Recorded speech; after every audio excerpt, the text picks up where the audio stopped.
The exodus of the Israelites out of Egypt is one of the foundational events of Christianity. It marked the birth of the nation that would bring forth the Messiah, Jesus Christ, into the world for the redemption of the sins of mankind. It is referred to often within both the Old and New Testaments as a demonstration of God's great power and a revelation of His truth in the face of the man-made religions behind the pagan nations of the ancient world. For all of this, evidence of the events described in the Exodus account, as well as the overall sojourn of the Israelites in ancient Egypt, has proven elusive to find in the historical and archaeological record. Professor Israel Finkelstein, one of the preeminent scholars in ancient Near Eastern chronology, summarizes the contemporary perspective of modern scholarship regarding the Exodus narrative. The attempts to locate the events in the 13th century BC in the time of Pharaoh Ramses II have faced insurmountable difficulties. There is no mention of such an event in any New Kingdom source. There is no trace of the early Hebrews in Egypt. The northern coast of Sinai was protected by formidable Egyptian forts, which could have easily prevented an escaping people from crossing the desert. There is no trace of late bronze remains in the rest of the Sinai Peninsula, not even in a place like Kadesh Barnea, where the Israelites are supposed to have camped for a long time. And Canaan of that time was an Egyptian province administered by Egyptian garrisons, where 50 Egyptian soldiers were enough to pacify an area according to the Amarna letters. Finally, many of the places mentioned in the story of Exodus and the wandering in the desert were not inhabited before the 8th or even 7th centuries BC. A statement to this effect from such an authority figure as Professor Finkelstein leads many to conclude that the events of the Exodus narrative comprise a fictional story of origins, arranged to give purpose and meaning to the Jewish people during their exile in the city of Babylon, hundreds of years after these events supposedly took place. These views represent the majority perspective among the historical, archaeological, and Egyptological communities, those who write the textbooks that serve as the basis for our education system. It should not be a surprise, then, when many people educated with these ideas either abandon the faith they were raised with and/or maintain an obstinance towards the acceptance of Christianity as an objective truth revealed by God. Looking a little closer at Professor Finkelstein's statement, however, we can identify some assumptions he must affirm in order to make these claims. First, he assumes that the Exodus took place during the 13th century BC. In other words, somewhere between the years 1299 and 1200 before Christ.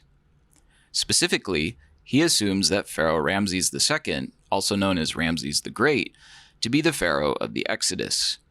He also assumes that the desert the Israelites wandered in for 40 years was the desert of the Sinai Peninsula.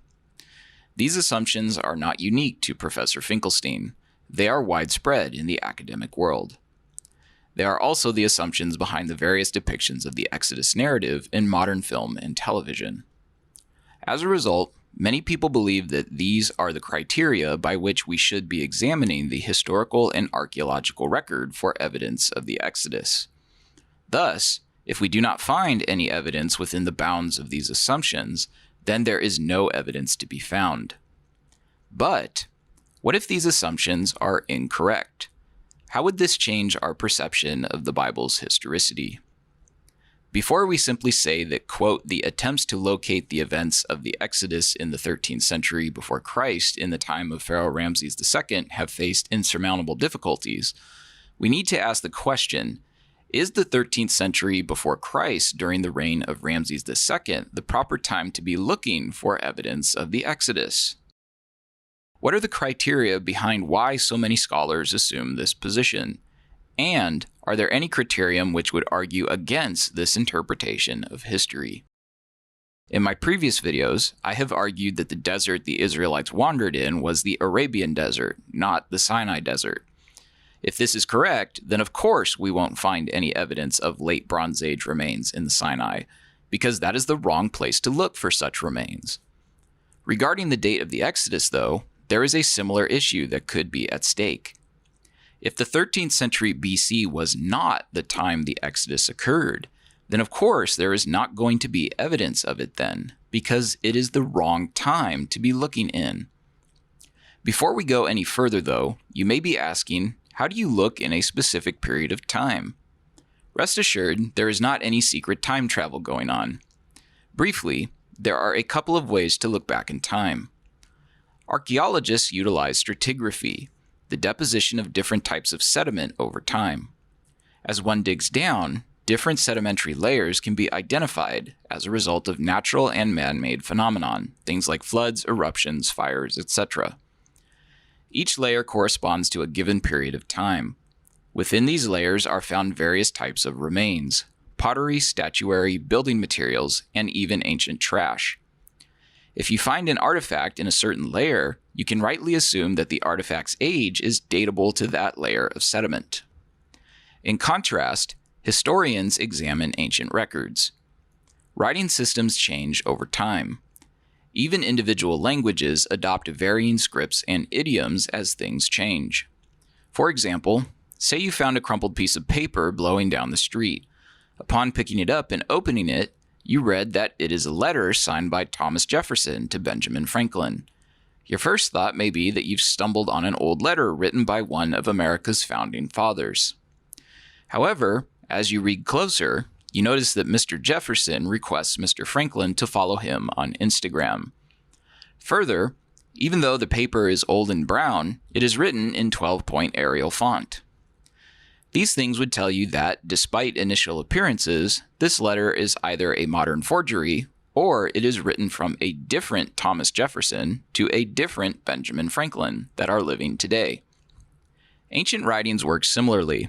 If you can identify a particular language, script, writing utensil, writing base, or references to specific people, places, things, or cultural idioms, you can place that record within the greater pool of writings that we have collected and dated. With these methods in mind, once scholars have determined in what time period they should be looking for evidence of the particular event, they can then look at the current body of evidence corresponding to said time period. They can also orient their future research around that time. In order for these methods to be effective, though, it is obvious that the correct time period must be determined in which to look. If we have the wrong time, we will inevitably find no evidence of the event in question. To keep this study digestible, I will break it up over multiple videos. In the next video, we will look at the necessary background information we need to consider in the attempt to date the Exodus. Please subscribe and click the notification bell so that you will be notified when I release the upcoming videos in this series. Thank you for watching, and come back for more from a Christian Guy.